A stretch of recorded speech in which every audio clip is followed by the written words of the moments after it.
In this video, you will learn how to use two dplyr package functions, between and near, that work really well with the filter function. Again, we will be using the happy data frame for these examples, and here's a reminder of what this data frame looks like. Let's begin with between. To see how this function works, let's take a look at a simple example. Choose countries that have a ladder score that is between 4.5 and 6.2 inclusive. Here's one way to do this where we define two conditions separated by a comma, and we get the desired output.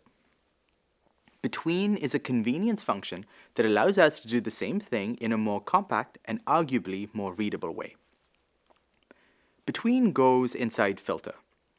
We see that the first argument for between is the variable of interest, followed by the lower bound, and finally the upper bound.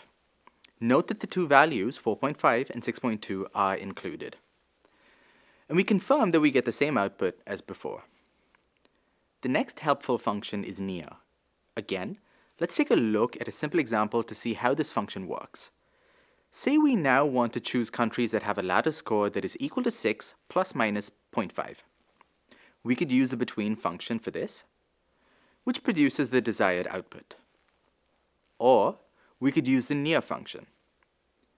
As with between, we place near within the filter function, and the first argument for near is the variable of interest. We then specify the target value, and finally, to specify the plus minus value, we assign 0.5 to the TOL parameter. TOL stands for tolerance. And we see that we get the same output as with between. In this case, between and near seem like equally valid approaches. Let's now take a look at an example of where near really shines. Let's choose countries that have a ladder score that is equal to the mean ladder score plus minus the standard deviation of the ladder score. This example was inspired by this blog post by the biochemical engineer Suzanne Bett.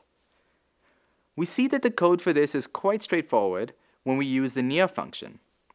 We use mean ladder score as our second argument and set TOL to equal SD ladder score. Mean and SD are base R functions. This is another example of how base R and the tidyverse can be effectively combined. And this is our desired output. There you go. You now know how to use the very helpful between and near functions from the dplyr package.